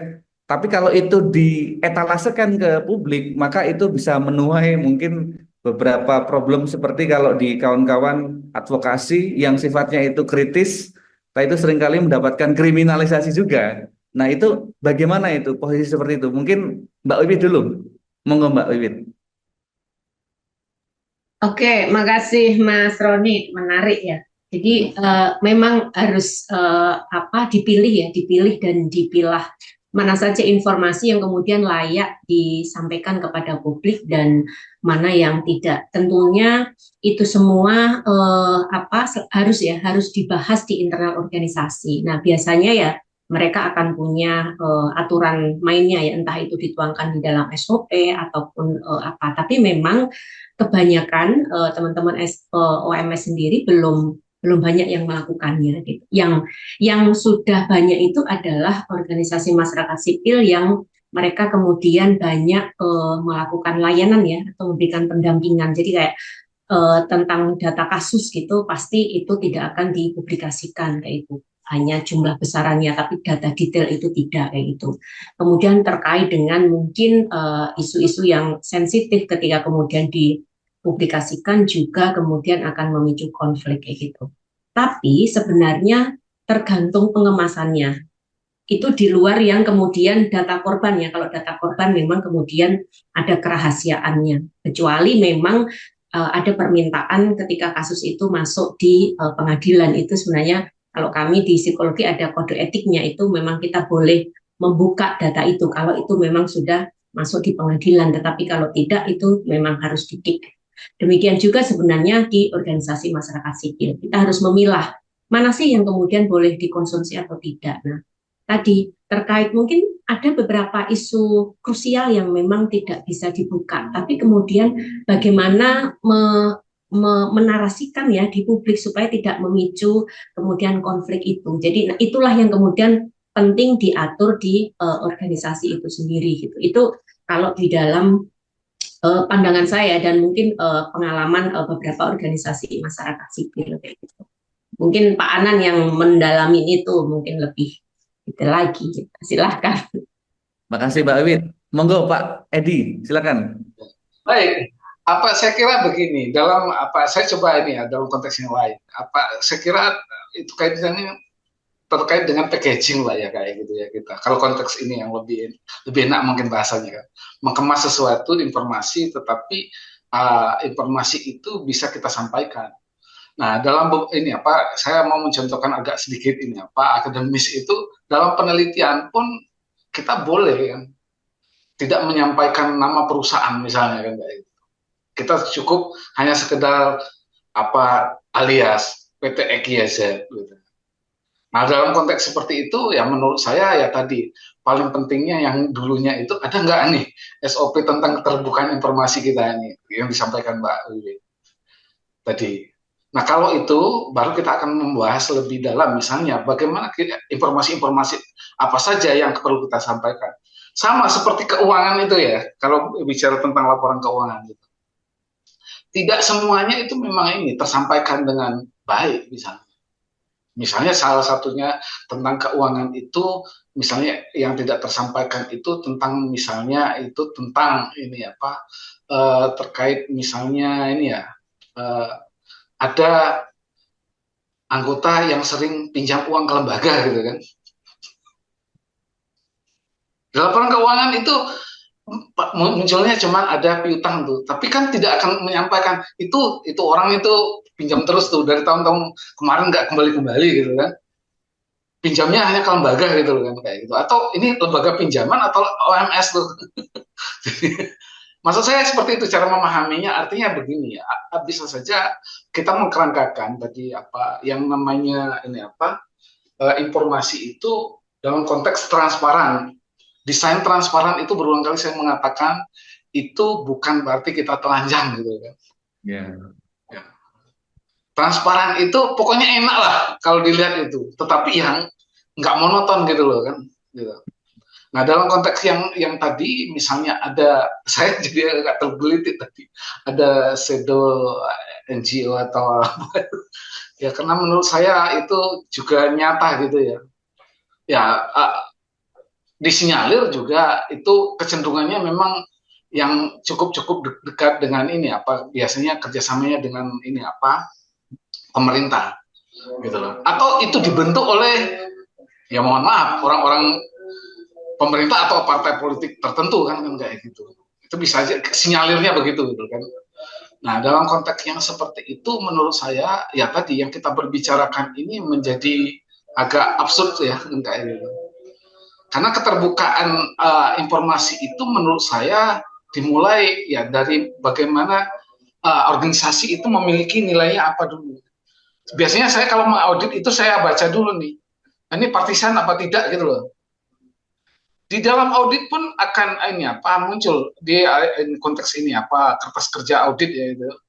Apakah organisasi ini terafiliasi dengan partai politik atau nanti kalau agak lebih pakai bahasa akuntansinya atau akuntan publik itu apakah pihak-pihak yang ini terafiliasi atau yang memiliki hubungan istimewa pada organisasi itu punya keterkaitan dengan pemerintah terkait dengan partai politik itu ada. Bahkan sekarang lebih jauh lagi terafiliasi dengan mohon maaf itu organisasi teroris apa tidak gitu loh. Ada di ini, audit sampai seperti itu. Jadi saya kira Pak Wi juga tahu kan gitu. Kalau mau mengaudit itu ya saya lihat juga kan kayak gitu. Nggak semuanya bisa diaudit tentunya terkait bicara keterbukaan kayak gitu. Begitu saya kira Pak Roni. Nggih, matur nuwun Pak Edi Mbak Wiwit. Silakan Bang Eros. Bang, iya, kan kalau kita di OMS, kan kita mengelola teman-teman ini kan dalam kesepakatan bersama itu, misalnya dalam gaji atau ada saving anggaran gitu, dari gaji berapa persen misalnya. Lalu kemudian ada kegiatan-kegiatan, kita juga saving anggaran, misalnya 20%, 15% untuk kelembagaan. Apakah memungkinkan kita menyampaikan itu ke publik juga gitu, terbuka terhadap anggaran yang kita kelola gitu. Monggo Pak Edi, silakan. Ya, jadi terkait dengan hal yang seperti ini sering sekali ya, jamak lah ditemui di apa organisasi masyarakat sipil. Ya. Bahkan yang nggak pakai organisasi masyarakat sipil pun itu muncul gitu ya. Nah, permasalahannya seperti tadi, apakah ini akan menjadi sebuah keterbukaan informasi publik? Kalau menurut saya begini, pertama itu terkait dengan apakah tadi kita punya standar operasional atas itu apa tidak. Gitu. Artinya misalnya begini, ini kan bukan sesuatu kita mengambil ya hak orang lain, tetapi memang secara anggaran itu memang muncul gitu loh. Misalnya katakanlah ini biasanya kan saving ini contohnya itu adalah ini apa salary misalnya untuk ini pembicara gitu kan. Kita menyampaikan gitu loh. Kemudian ada kesukarelaan gitu loh. Dan menurut saya itu harus dibicarakan secara ini secara kelembagaan. Kita sepakatnya seperti itu apa tidak gitu. Kalau pilihannya kalau tidak sepakat kan gampang berarti ya udah. Gitu. Nah masalahnya kita sepakat kan kayak gitu. Dan kawan-kawan biasanya cenderungnya memilih untuk sepakat dengan argumentasi tentu tadi keberlanjutan segala macam gitu. Nah kalau konteks mengauditnya adalah itu hal yang menurut saya berbeda ya. Karena apa? Konteksnya ketika mungkin shaping yang dimasukkannya itu adalah orang memberikan secara sukarela gitu. Nah kalau kita mau ini lebih terbuka, berarti kan kalau menurut saya gratifikasi itu namanya gratifikasi mungkin kayak itu. Atau ini di beberapa tempat kita harus menamakan itu. Itu memang ada kontribusi, katakanlah dari pembicara itu. Nah namanya apa akunnya misalnya, kontribusi atau itu kan penyumbang juga gitu ya.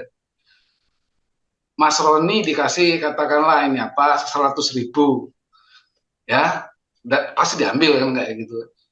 Kemudian Mas Roni mengikhlaskan kepada saya lembaganya katakanlah 10.000. Kita konteksnya sebentar dulu kalau mau berbicara tentang ke public proud apa tidak kan kayak gitu. Kalau menurut saya kan dua hal yang berbeda gitu loh. Ya tadi kalau sepanjang yang diterima itu ya kita ada catatannya gitu. Dan lagi-lagi gitu, menurut saya kalau ini menjadi pertanyaan ujungnya memang apakah kita akan sampaikan kepada publik.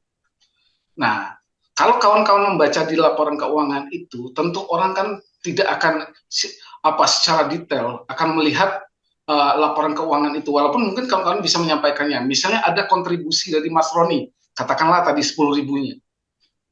Kalau secara internal ya harus dicatat itu kan kayak gitu, harus terlihat kayak gitu. Cuman kalau dalam laporan keuangan biasanya namanya laporan itu sifatnya summary kayak gitu yang saya pahami. Nggak semua yang detail-detail kecil-kecil kayak gitu kemudian disampaikan kayak gitu kan. Ya tadi apa bedanya transparansi dengan kata T itu kan kayak gitu. T yang lain gitu maksud saya. Ya bedakan dong kayak gitu. Oke, makasih Pak Edi. Mbak Iwit, begitu. Atau Nonas Mas Eras kayak gitu ya. Dari ini kelihatan. Terima kasih sudah dijawab ya sama Pak Anan ya. Jadi sebenarnya menarik ya di organisasi masyarakat sipil karena kemudian ada ini konteks lain sebelum masuk ke pertanyaan. Ada beberapa donor yang memberlakukan soal fraud ya.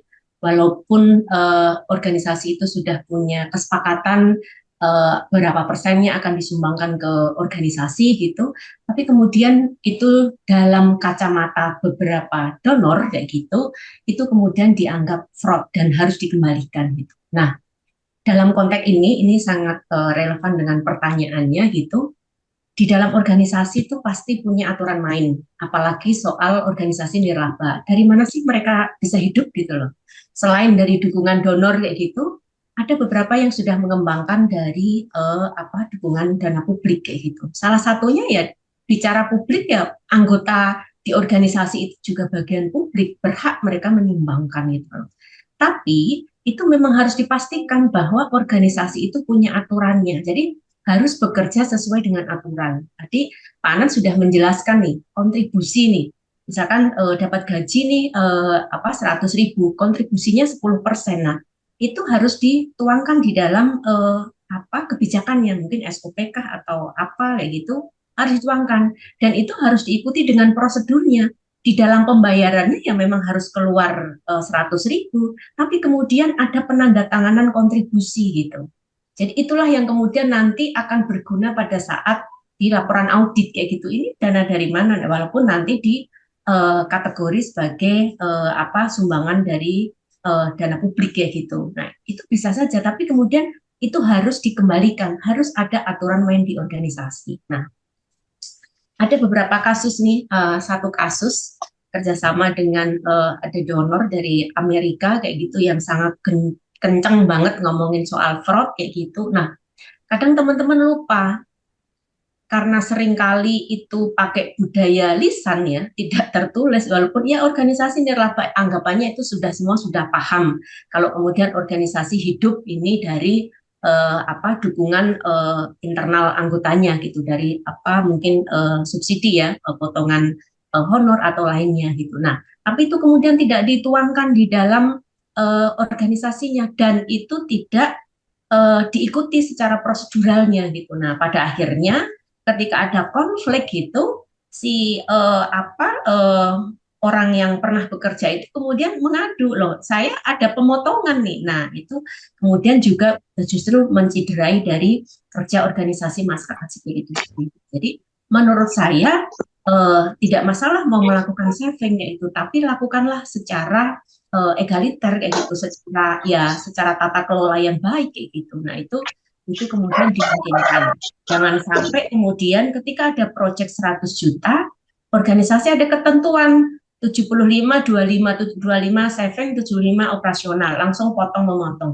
Mekanismenya nggak seperti itu, tapi itu harus mengikuti bagaimana rincian dari pengeluaran kegiatan itu sendiri gitu. Jadi memungkinkan mana saja nih yang kemudian bisa berkontribusi ke lembaganya. Mungkin tidak bisa langsung dipotong ya. Oh, ini kegiatan ISFM dilaporkan, kan ada beberapa yang kemudian memperlakukan itu. Tapi tadi terkait soal transparansi dan lain sebagainya, jadi harus mengikuti aturan yang kalau kemudian mau dikatakan sebagai organisasi yang akuntabel ya, karena kita ngomongin di luar ini sangat pandai ngomongin demokrasi, transparansi kayak gitu, korupsi, tapi kemudian jarang yang kemudian diinternalisasi di organisasinya. Gitu. Jadi mungkin poinnya itu. Nah, terkait tadi apakah laporan itu hal-hal sekecil itu juga harus disampaikan ke publik. Tadi Pak Anan sudah menyampaikan ya tidak sedetail itu. Tadi kemudian ada kategori-kategori yang kemudian bisa dimunculkan. Oh, ini mungkin dukungan publik yaitu sumbangan anggota sebesar ini yaitu. Jadi itu kemudian bisa disampaikan ke publik gitu. Makasih banyak Pak Edi, Mbak Wiwit. Saya kira poin-poin penting ini bisa langsung barangkali Bang Eros ingin menanggapinya. Oke, sepertinya masih di mute ya ini ya. Oh, terima kasih banyak dan cukup Bang. Oke, makasih banyak Bang Eros. Silakan kawan-kawan yang lain. Oke, kalau misalkan ini sembari menunggu, saya sebenarnya juga ada pertanyaan ini. Pertanyaan sekaligus mungkin refleksi juga sih. Kalau kaitannya dengan masih keterbukaan informasi publik tadi, Pak Edi, Mbak Wiwit. Terutama mau tidak mau kan kalau kita bayangkan keterbukaan informasi publik itu juga betapapun membidik pada berbagai kalangan.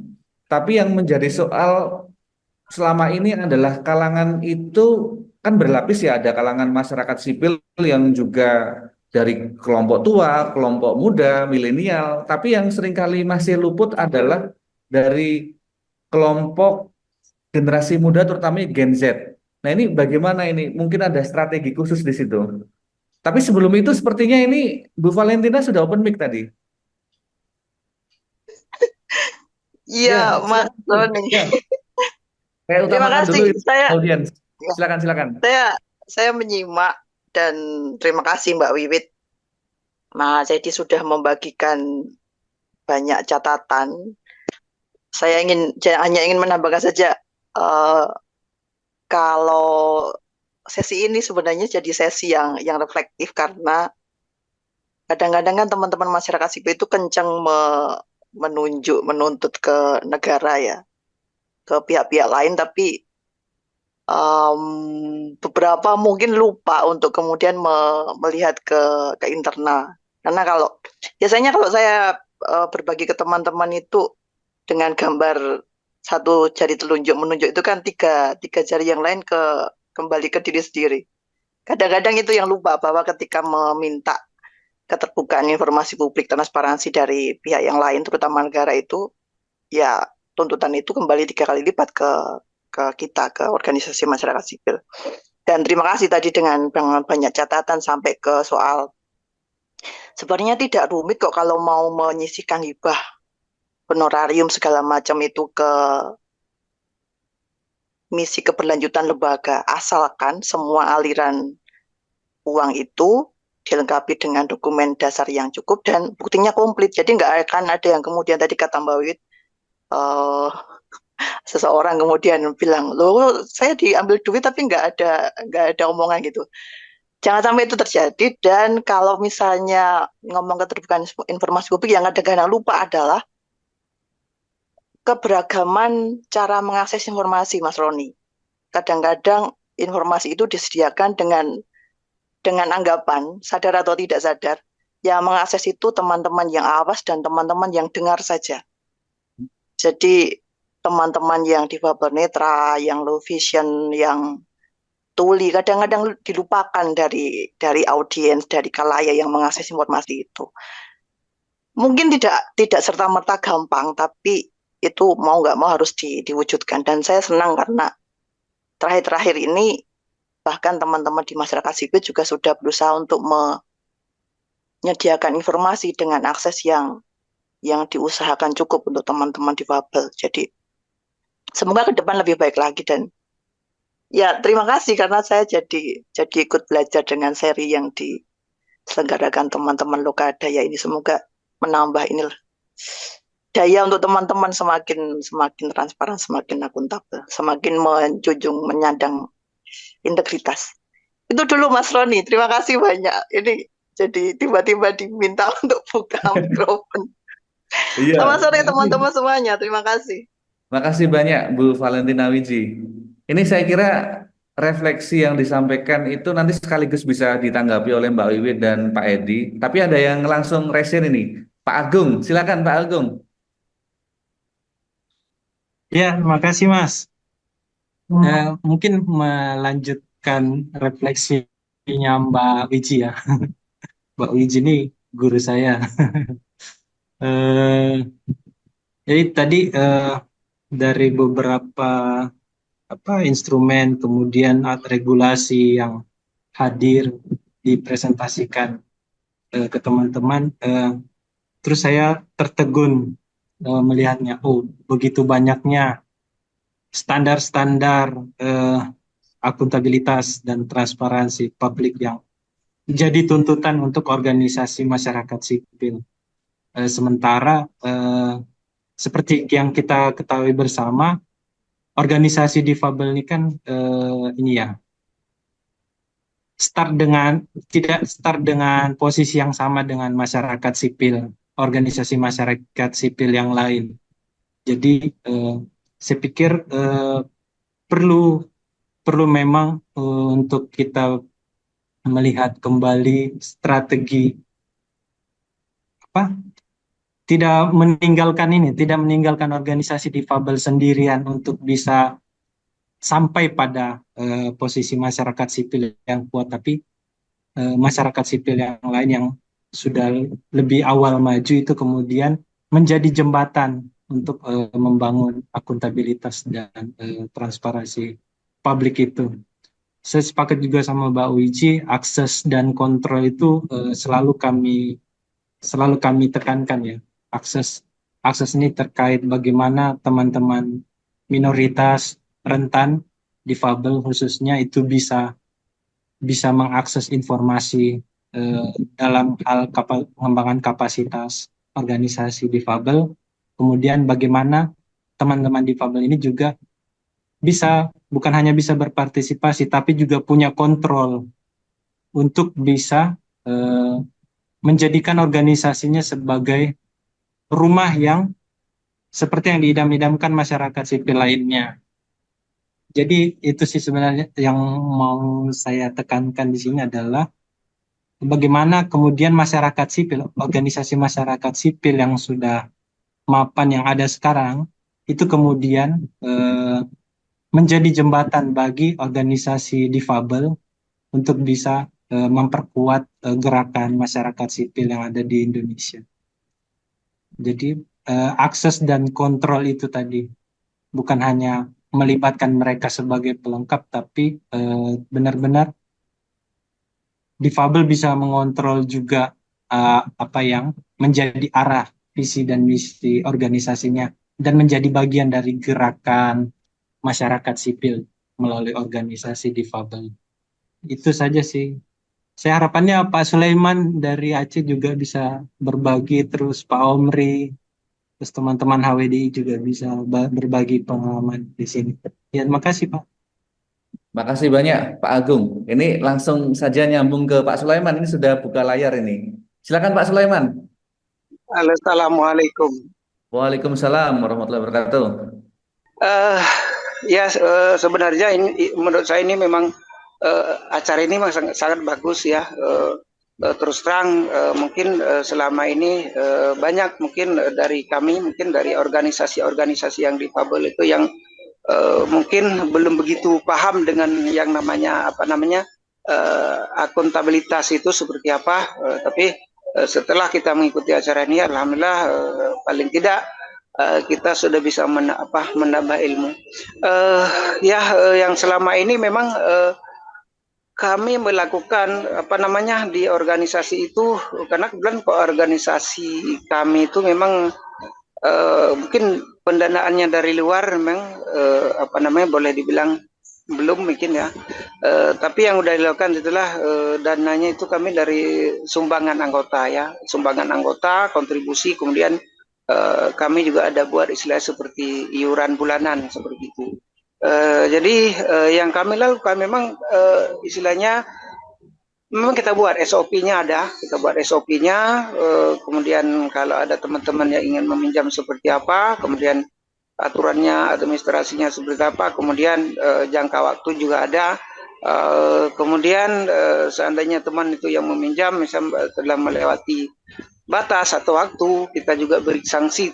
Sebenarnya bukan sanksi yang biasa aja, maksudnya paling tidak karena terlambat bayar misalnya atau menutupi peminjamannya itu, ya mungkin paling untuk sementara waktu bayar sekitar 3 bulan itu kita nggak berikan peminjaman. Jadi itu yang kami lakukan. Apakah itu mungkin termasuk akuntabel? Kami itu memang belum paham sebenarnya, tapi kami tetap berusaha untuk melakukan supaya bisa teman-teman bisa tahu seperti apa pengelolaan dana yang ada di organisasi itu, terus memang insya Allah akan kami lakukan. Cuman tadi masalah audit ya, masalah audit keuangan organisasi itu kita memang kita meminta untuk diaudit atau seperti apa, itu mungkin karena tadi saya nggak sempat karena lagi bekerja masalahnya, jadi agak kurang waktu saya mengikutinya itu agak kurang, saya dengar itu agak kurang jelas gitulah. Jadi apakah memang harus kita minta auditornya untuk mengaudit atau seperti apa? Atau yang satu lagi tadi kan ada audit internal ya. Apakah itu perlu kita bentuk misalnya suatu badan atau tim di organisasi itu untuk mengaudit keuangan? Mungkin itu ya yang ingin kami tanyakan. Terima kasih Pak Edi ya. Ya terima kasih. Ya terima kasih. Itu mohon penjelasannya Pak. Terima kasih. Assalamualaikum warahmatullahi wabarakatuh. Waalaikumsalam warahmatullahi wabarakatuh. Terima kasih banyak Pak Sulaiman atas refleksi. Sekaligus ada pertanyaan ini dan beberapa pertanyaan yang tadi disampaikan oleh Pak Agung, Bu Valentina. Nah ini silakan langsung direspon saja nih. Pak Edi dulu, monggo Pak. Silakan.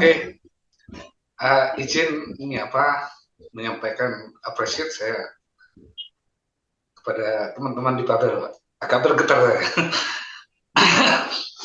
Udah lama soalnya.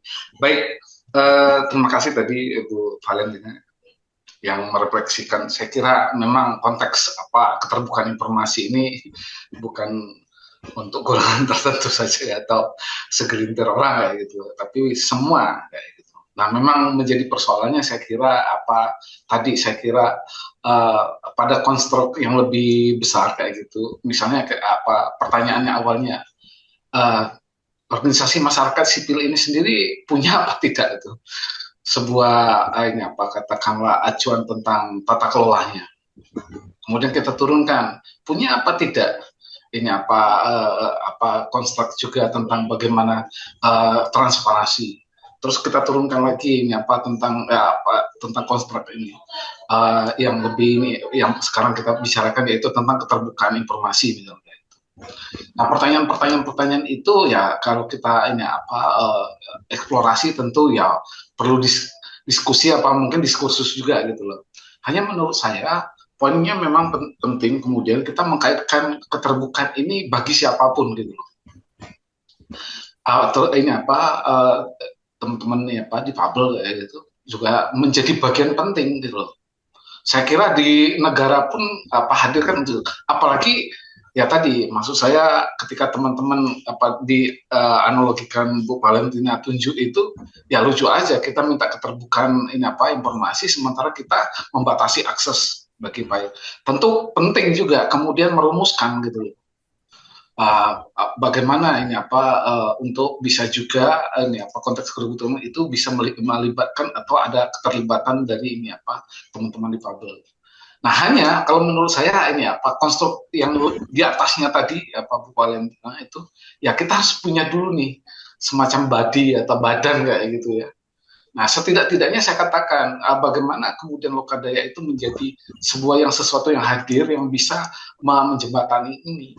Sehingga menjadi sebuah kesamaan cara berpikir kita terhadap entah itu yang namanya tata kelola atau segala macam. Itu yang Bu Valentina ya itu. Yang kemudian tadi oleh Mas Agung ya Pak? Ya Mas Roni ya. Ya saya kira ini sama ya kan kayak gitu. Semuanya harus berperan aktif kayak gitu dalam konteks bagaimana masing-masing karakter organisasinya. Tentu tidak bisa sama kan kayak gitu ya organisasi ini yang katakan bahkan di bidang garap isunya pun kan tentu tidak sama. Apalagi tadi kita ada yang misalnya Amerika mandate misalnya sumber pendanaan itu tentu akan berbeda nanti. Ada polarisasi setidaknya berbicara keterbukaan informasi tersebut. Tapi poinnya memang bagaimana tadi ya saya sepakat kayak gitu ketika berbicara akses gitu itu juga sama gitu loh akses bahkan bisa juga memberikan kontrol dan kayak gitu yang lebih jauhnya. Nah ini penting menurut saya. Nah poinnya yang Bapak Sulaiman saya kira luar biasa pertanyaannya. Yang pertama tentang audit gitu. Audit itu diminta atau bagaimana? Sekali lagi keterbukaan itu informasi atau apapun yang kita berbicarakan sesuatu keterbukaan itu akan berbicara sebuah sistem. Nah, dalam ilmunya memang sistem itu akan berbicara cost. Nah, konteksnya audit ini akan menjadi mandatori atau akan menjadi wajib ya tadi. Kalau tadi kita bicarakan ada kerjasama dengan pihak lain, gitu. Wajib gitu. Itu undang-undang. Tapi biasanya mungkin perdebatan kita atau diskusi kita itu ya audit sendiri itu kan berbiaya gitu loh. Nah, kerjasamanya mohon maaf kan kayak gitu ya. Nilainya katakanlah untuk mengaudit itu saja mohon maaf kan kayak gitu. Ada berbagai macam. Tapi setahu saya ini tak kasih tahu beberapa ini biasanya sekarang itu minimal sekali itu fee audit itu 8 juta gitu, 10 juta minimal itu. Karena basisnya kan kalau audit juga profesional ya. Tapi mungkin di tempat Bapak ada yang berbeda, ada yang 15. Nanti ya bergantung gitu loh, bergantung tentang istilahnya kemampuan biasanya dilihat dari berapa dana yang katakanlah atau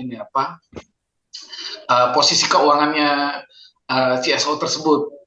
Posisi keuangan ini terkait biasanya orang melihatnya aset yang dimiliki berapa toh kan kayak gitu, atau kemampuan mengumpulkan dananya berapa sih kan kayak gitu. Itu yang akan dilihat. Nah, kalau tadi diminta atau tidak, ya tadi kalau secara mandatorinya begitu Pak, mandatorinya. Tapi faktanya tadi saya katakan perlu kita kaitkan. Kalau pengumpulan dananya tidak sebanding dengan ini, ya cost and benefit-nya perlu diperhatikan. Nah, karena misalnya kita tidak bisa melakukan misalnya audit eksternal, menurut saya bisa pilihannya memang audit internal. Nah, sebelum kita ngomongkan audit internal ini biasanya menjadi sebuah bagian di sebuah organisasi gitu, yang sudah cukup mapan juga gitu loh. Tetapi biasanya kalau yang masih istilahnya berjuang, tentu peran aktif dari pengawas itu bisa Pak. Itu juga audit internal gitu loh. Nah tadi biasanya kita kan menjadi problem itu struktur kita ya, ini pengawas itu ya tadi sekedar mengawasi dalam konteks ini hadir gitu loh, tidak memberikan sebuah ini pengawasan dalam konteks juga bagaimana organisasi itu berjalan dalam tata kelola yang baik itu. Nah tadi jawabannya artinya kalau misalnya ini audit eksternalnya misalnya terkenal dengan biaya, bisa dilakukan audit internal yang itu bisa dilakukan oleh ini pengawas, atau biasanya kalau organisasi yang cukup mapan itu biasanya memang ada audit internalnya sendiri gitu. Bahkan yang lebih jauh dalam ini konteks korporat itu ada istilahnya komite audit kayak gitu.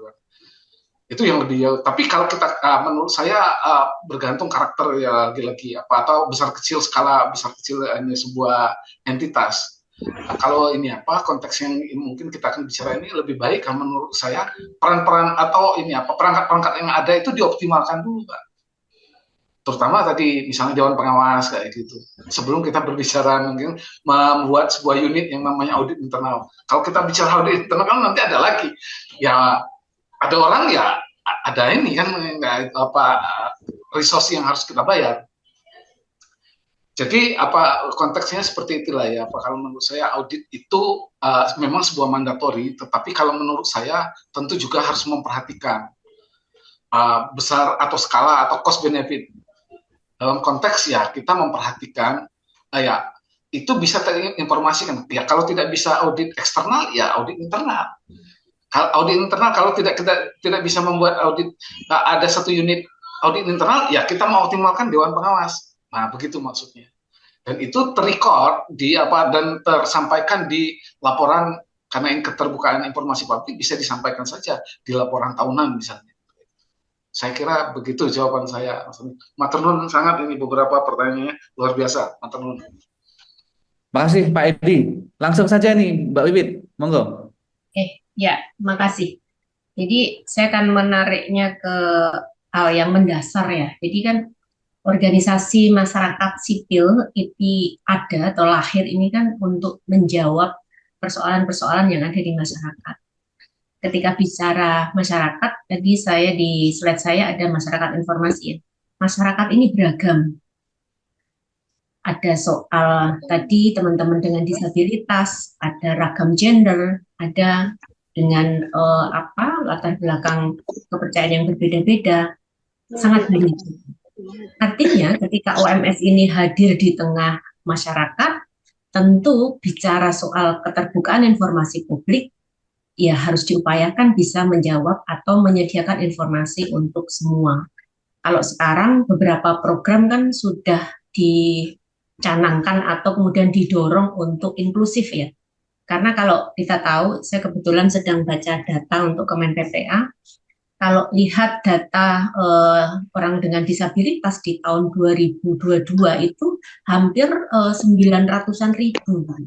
Artinya ketika kita sebagai organisasi masyarakat sipil tidak menyediakan informasi kepada mereka, berarti ada sesuatu yang terputus nih untuk mewujudkan tujuan organisasi. Kadang kita melihat untuk mencapai tujuan organisasi itu ya sepihak, sepemandangan kita saja gitu loh. Nah, makanya kemudian kita harus memperluas pandangan bahwa masyarakat itu beragam ya gitu. Tadi termasuk juga ada lintas generasi ya, termasuk Gen Z juga gitu. Nah, itu juga harus artinya strategi komunikasi untuk memenuhi informasi publik juga harus bisa dipikirkan. Kalau mungkin untuk menjawab yang Gen Z itu apa sih kesukaan mereka, kedekatan mereka? Ya mereka tidak bisa jauh dari teknologi dan informasi, yaitu media sosial. Artinya ya bagaimana organisasi masyarakat sipil bisa menggunakan strategi dengan memanfaatkan media sosial. Jadi menggunakan kata bahasa yang pendek untuk dikemas kemudian disampaikan kepada mereka kayak gitu. Dan mungkin di dalam program-programnya juga sudah melibatkan mereka. Jadi mereka tidak hanya sebagai kelompok sasaran gitu. Kalau di seri berapa ya, seri kedua gitu loh. Tapi kemudian mereka juga harus dilibatkan di dalam penyusunan program juga gitu, supaya kemudian program kita tidak mendiskriminasikan salah satu pihak untuk mencapai tujuan organisasi itu. Jadi memang pemikirannya harus holistik gitu, harus bisa dimanfaatkan atau informasi itu bisa diakses oleh banyak pihak kayak gitu. Nah, tadi kembali soal tadi yang disampaikan Mbak Wiji ya. Jadi memang saya kemudian tergelitik karena tadi pagi saya sedang baca soal due diligence untuk organisasi masyarakat sipil ini sebenarnya diterapkan untuk donor-donor internasional yang besar ya. Dan dia tidak hanya bekerja sama dengan organisasi masyarakat sipil, tetapi juga dengan organisasi-organisasi profit kayak gitu. Jadi mereka sangat ketat memberlakukan due diligence gitu. Nah, artinya sebenarnya kalau kemudian organisasi masyarakat sipil ini mau berkelanjutan, yaitu tentu kita harus memenuhi ini beberapa. Ya tidak harus semuanya, tapi paling enggak tadi terkait dengan kebutuhan informasi publik itu, terkait dengan eksistensi organisasi masyarakat sipil ya kita harus penuhi secara perlahan-lahan gitu. Ya tidak harus serta-merta itu terjadi ya, itu by proses kayak gitu. Nah, itu memang harus dilakukan oleh organisasi masyarakat sipil. Tadi Mas Roni juga menyampaikan di awal, kita mau menjadi istilahnya pseudo CSO kayak gitu atau kemudian memang organisasi masyarakat sipil yang memang benar-benar menjawab kebutuhan masyarakat, hadir untuk menjawab persoalan yang ada di masyarakat. Nah, untuk membedakan itu artinya kita harus punya nih aturan mainnya gitu, entah itu namanya nanti uji tuntaskah kalau kita meminjam dari yang profit ya, karena ada due diligence untuk HAM, human right yaitu. Nah, itu memang juga harus kemudian bisa mungkin Lokadaya menyusun sama-sama apa sih kemudian yang penting harus ada di organisasi masyarakat sipil. Karena itu kemudian yang akan membedakan kalau kita sekarang ngomongin organisasi masyarakat sipil, LSM kayak gitu, karena tadi kebiasaan kurang mendistribusikan pengetahuan di publik, padahal publik ini masyarakat itu masyarakat informasi, sehingga public image ya yang diberikan ke organisasi masyarakat sipil tadi disampaikan Pak Anan ada distrust gitu ya, tidak percaya ya karena kemudian kita tidak memenuhi informasi yang memang harus dikonsumsi oleh publik, oleh masyarakat gitu. Nah, ini memang tadi menjadi tantangan ya, tadi kalau Pak Anan ada 12 yang dituliskan mungkin bisa perlahan tapi pasti mulai dipikirkan kira-kira minimal apa saja nih yang kemudian bisa dikatakan supaya kita nggak dikatakan atau dikatain sebagai pseudo CSO tadi kayak gitu. Nah, ini mungkin menjadi bisa renungan bersama kayak gitu. Nah, terkait saya juga menyinggung sedikit soal audit tadi Pak Anan pakatnya di sana ya, tapi mungkin ini by pengalaman aja soal audit internal ya, kemudian kita kaitkan dengan kewajiban kita untuk memberikan informasi ke publik itu. Kalau kemudian organisasi memang belum tadi kayak yang contohnya di Aceh belum banyak mendapatkan dukungan dana atau bahkan mungkin mengakses dana dari donor internasional karena kita sudah menyadari, jadi kata kuncinya harus menyadari bahwa kita ini hadir di masyarakat ini untuk menjawab persoalan masyarakat, ya memang tentunya wajib memberikan informasi apapun yang kemudian dikelola oleh organisasi itu, termasuk kemudian pendanaannya. Walaupun kemudian tidak ada pendanaannya juga nggak masalah kemudian disampaikan, karena itu kan bagian dari keterbukaan itu sendiri kan gitu. Nah, jadi harus dikembalikan kemudian eksistensi organisasi itu kemudian ada gitu, sehingga kemudian tadi audit internal itu kalau kemudian belum mampu itu juga menjadi penting gitu. Tadi sudah disampaikan mungkin dari dewan pengurusnya atau dewan pengawasnya yang kemudian melakukan audit internal gitu. Artinya ada orang lain di luar pelaksana yang kemudian melihat ulang laporan keuangan yang dilakukan oleh organisasi dan itu kemudian bisa disampaikan ke publik. Mungkin tidak harus semua laporan angka-angka itu muncul ya, tapi kemudian secara eksplisit itu bisa dituliskan tadi kalau Pak Anan menyampaikan mungkin bisa disampaikan di laporan tahunannya gitu. Nah, artinya kan beberapa kewajiban yang memang harus kita sampaikan kepada publik itu memang kita penuhi. Mungkin itu Mas Roni. Saya tambah catatan Mas Roni. Silakan Pak Edi. Menurut saya kita tidak boleh bicara keuangan itu ansik ya. Keuangan itu saya memahami keuangan itu selalu adalah akibat gitu. Perbuatannya adalah ini activity. Jadi maksud saya kalau berbicara audit itu jangan juga sampai kayak gitu. Auditnya menyatakan ada kegiatan gitu loh. Activity-nya nanti ini apa nggak ada gitu loh. Atau sebaliknya yang sering terjadi itu kegiatannya ada, laporan keuangannya nggak ada gitu loh. Itu kan aneh, ajaib gitu kan. Nah, ya ini apa? Mungkin ya literasi kita terhadap budaya mencatat itu, budaya report itu juga perlu kayak gitu menurut saya. Karena kebanyakan kawan-kawan itu lebih banyak kadang-kadang aktivitasnya ada ya tadi. Nah, bagaimana kemudian aktivitas itu kita swadaya?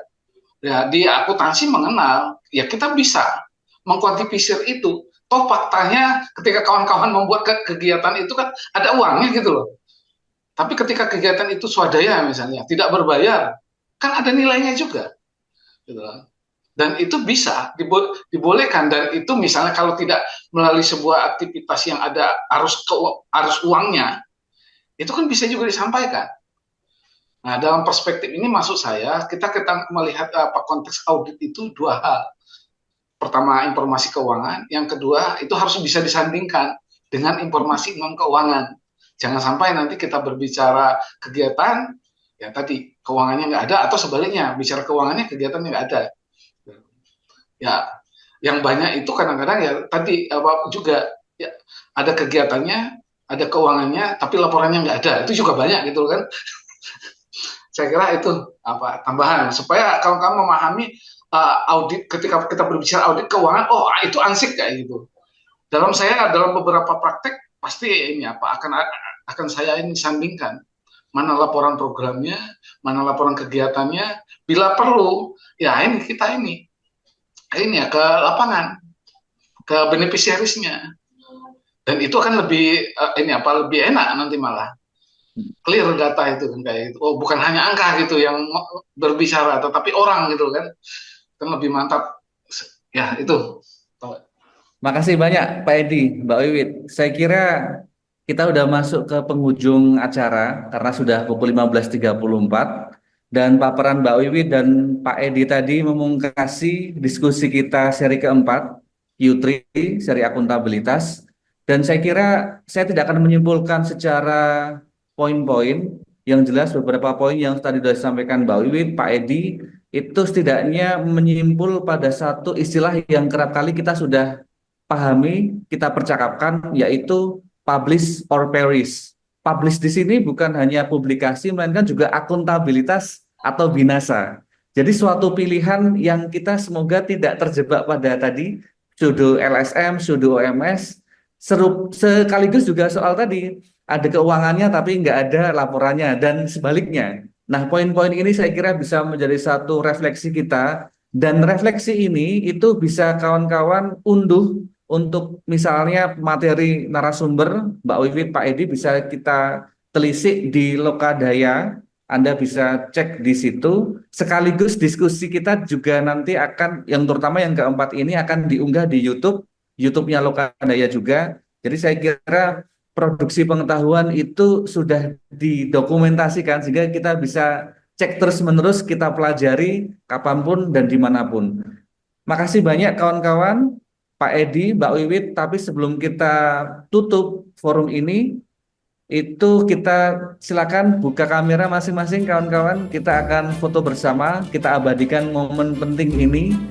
1, 2, 3. Baik, makasih banyak kawan-kawan semua, Mbak Wiwit, Pak Edi khususnya. Semoga apa yang kita diskusikan, kita percakapkan dari seri pertama sampai seri keempat ini khususnya, itu bisa bermanfaat untuk kita semua, organisasi kita, dan untuk masyarakat secara lebih umum.